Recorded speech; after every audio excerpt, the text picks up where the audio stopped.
Savarkar The Great Escape Part 2. Hi, I'm Anurupa Cinar, author of Burning for Freedom, a novel showcasing Vinayak Damodar Savarkar, one of the foremost freedom fighters of India. This is part 2 of a two-part presentation of Savarkar's fascinating legendary leap into the ocean at Marseilles harbour. It illustrates the dynamics of the impossible jump itself.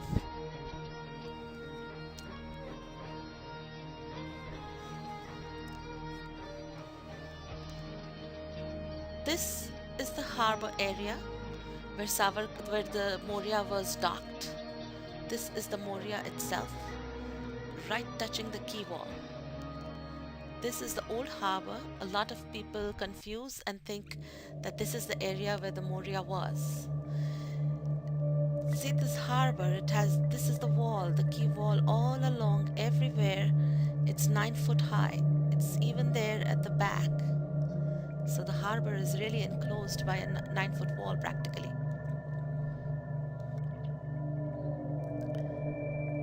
This is the side of the Moria that was along the quayside. This is the exact location of the porthole from which Savarkar jumped. This is where the location of the ramp was.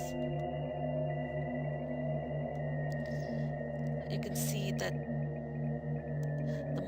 the shape of the Moria takes it away from the quay wall, and so there is a little gap. It's just about 6 to 7 feet. That's it. Points to note for Savarkar's actual jump.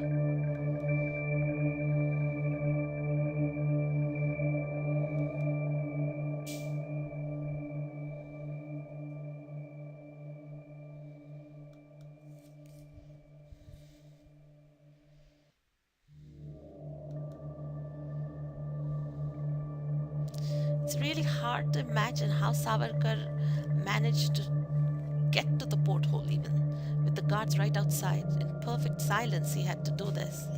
And you can see that it's really awkward to reach there.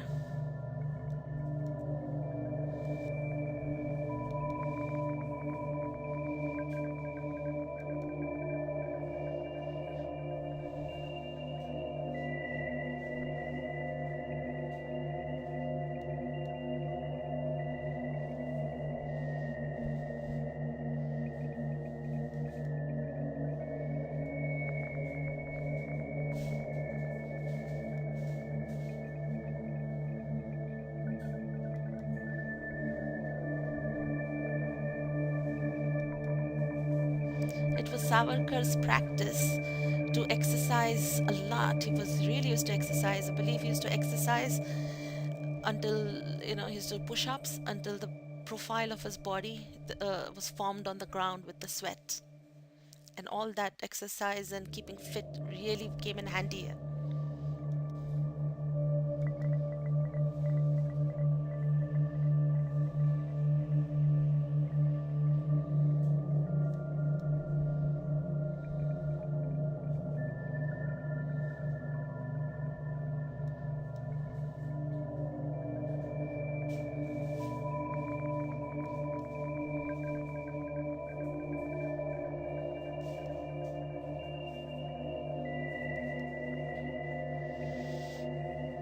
This moment must really have been terrible for Savarkar because it would have been so easy for Amar Singh Chisat to break through the door and grab his ankles. And Savarkar was still stuck in the porthole.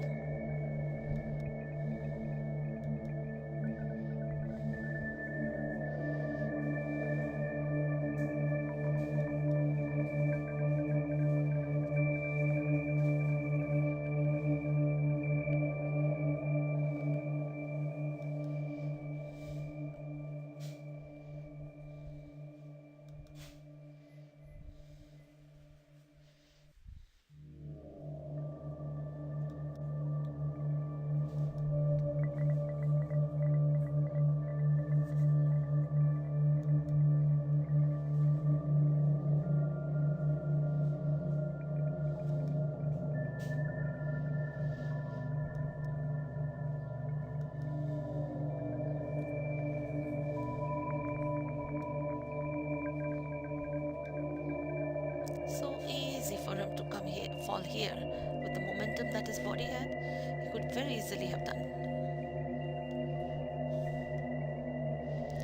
He could have gone all the way down and hit his head here. That distance is not much. This distance is 28 feet 3 inches, which is less than the jump.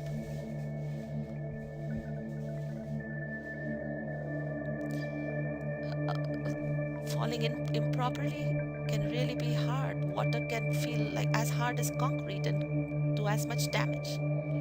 He had to have maneuver his body into position.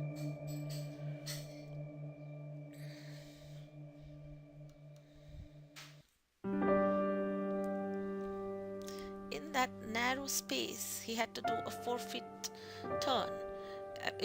He could have done it on the long side and no problem, but if he did it on the short side, he could have so easily banged here.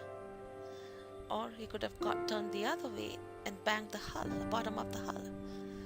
It must have been so dark between the Moria and the quay wall. There's not much distance. It's like a well. See that? That's like a dark, dark water. Then he had to swim and reach the quay wall at the other side.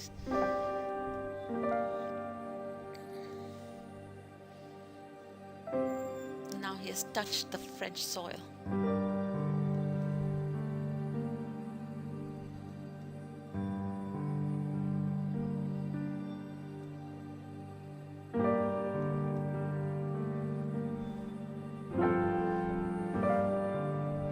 This must have been such a difficult climb because there is nothing to grip, smooth stone, except for the grounds, except for these little teeny tiny gaps, and those aren't even there below the water because the Marseilles quay wall is only made of concrete blocks, no grooves. Below the water there are no grooves.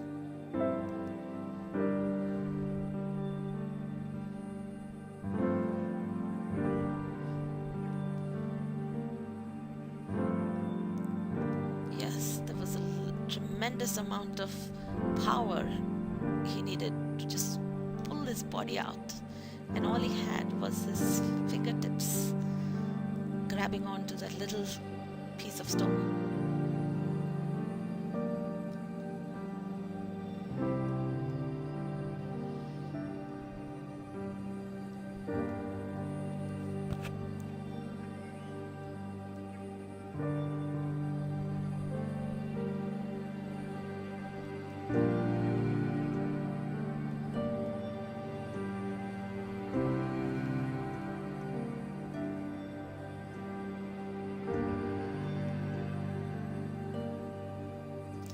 Definitely incredible and astounding.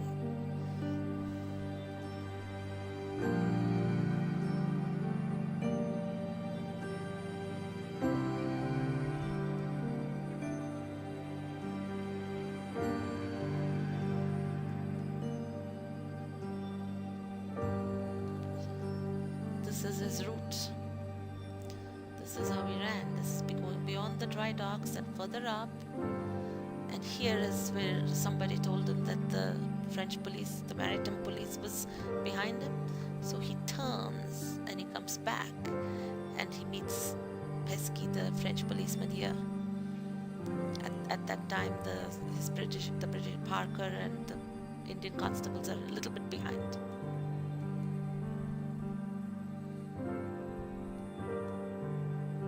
But they catch up.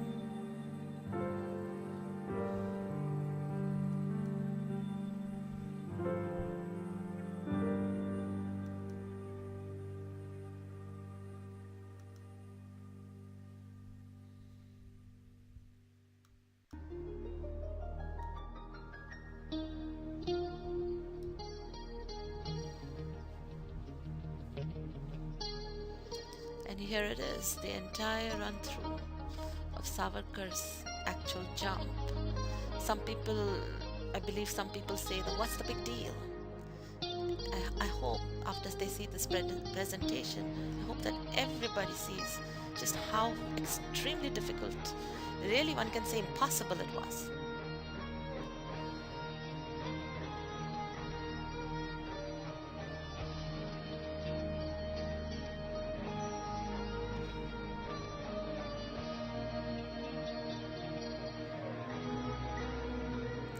This is Anurupa Cinar taking your leave. I hope you liked the presentation.